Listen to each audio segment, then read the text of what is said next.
Hello there, welcome back to the Ogre, the old Git Rats Reviews and Oft Times Reminisces. Today we're doing Triumphator. Now, it's amazing how things come to mind. Now, very often music that I used to listen to many moons ago is, that I'm reminded of, because all my CDs and albums are now in an attic. So it's not like I can flick through them and go, oh, I'll listen to that. So very often the prompts will have to be some distant memory pops up, or something pops up on YouTube or what have you. Now, for some weird reason, we're going to do Redeemer of Chaos today. For some weird reason, I was riding my mountain bike through a forest near here, and I startled a little sort of flock of greenfinch or something like that, who all twittered away. And for some reason, this song came to mind. Now, there is no relation whatsoever between the tweeted noises of fleeing greenfinch and Redeemer of Chaos, but for some inexplicable reason it came to mind, and I started thinking about it, and unsurprisingly my pace quickened, albeit briefly. So let's listen to this. It's marvelling it, really.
So, way back when, God knows now how long ago this came out, I was swept away when I heard this, and the icing on the cake was this track for me. It is my favourite track off the album, and I don't suppose there's any real surprise why. That sort of, it's got chaos in the title, and for sure the that lead scroll at the beginning and at various points throughout is chaotic and unhinged in some ways.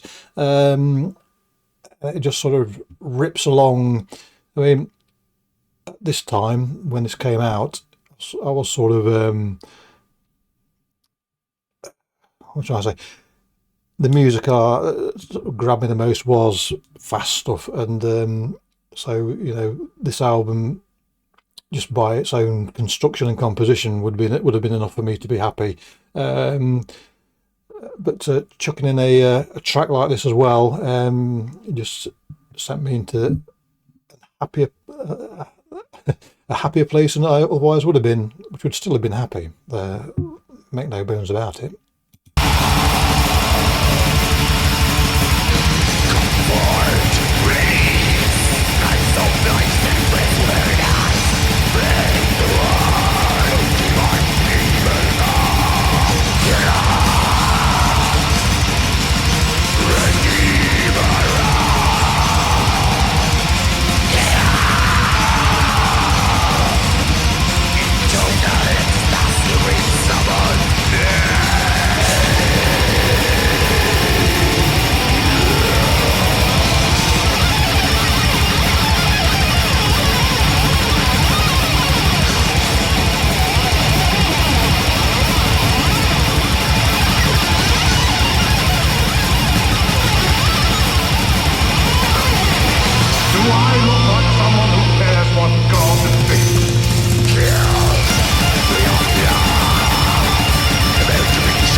I think if you looked in the dictionary for the definition of unrelenting, then at some point in the definition, it'll say Redeemer of Chaos. In fact, stop looking at this video now, go online, or if you're old school, get your paper dictionary out and check, because I'm sure it'll be in there.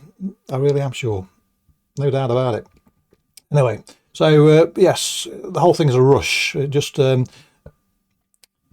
from the scrawling guitar, it sort of barrels along in a fairly linear fashion, which it's something I quite like if it's done right. Sometimes it's easy for really fast music that is the same throughout to sound tedious. But not here. It's done in an almost, I won't say hypnotic sense, but it's done in a way that sort of what am I trying to say here? It just carries you with it. Because it's such an onslaught, you don't really care about nuance. You just want to ride the wave, really.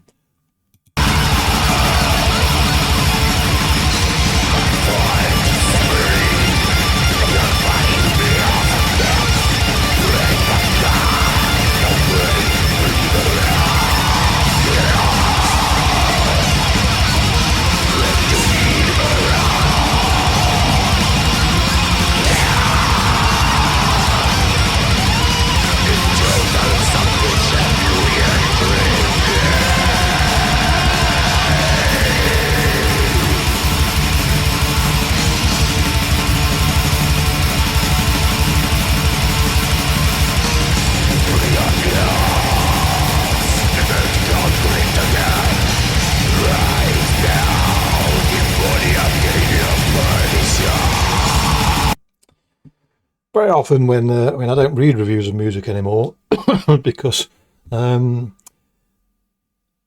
the main reason is, what's the point when you can just find the actual thing online nowadays and hear it for yourself. But the main reason I don't listen to or read reviews anymore is because very often when you look at the descriptives and then listen to the music, you think that doesn't sound anything like what you said, and so I tend to just rely on the listening to be informed about what something sounds like nowadays, which is obviously the most accurate way of doing so. But so the point again, we'll get to the point, Mac. So very often though, when people describe music, particularly the sort of the more extreme side of things, they call it devastating.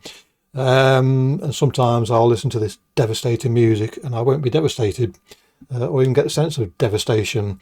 Now there are various forms of devastating music. You know, some of it is just down to pure heaviness, some of it's down to the thump of it, some of it's down to the fact it's more noise than anything.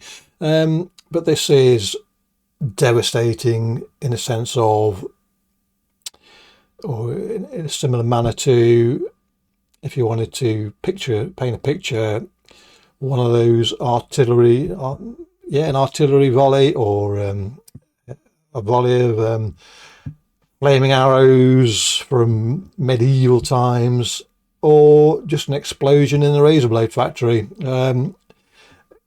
You are sort of looking down at your arms and seeing flecks of blood appearing all the time as another sort of fleck of barbed music rips through your flesh.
So there you go. In one way, I'm saddened that it didn't end with that maniac riffing or lead scroll that it started with, but that, I suppose that would have been the easy way to do things. But they actually finished with that sort of almost Viking lead riff at the end, but nonetheless it was a barrage to the end, and that's the way I like my music. So often an absolute blistering song has a drift out at the end, and that always leaves me disappointed. So I do appreciate it greatly when these songs finish as they started, by and large. So yeah, so yes, a literal blast from the past there, and as I say, it is my favourite from the album. So whether I'll dig it out of the murky depths of my attic at some point, I don't know. What's the point when you can listen to stuff online? So probably not. But yes, compelling and an absolute pummeling there. Good stuff. Anyway, clicky bollocks. Catch you next time. Cheerio.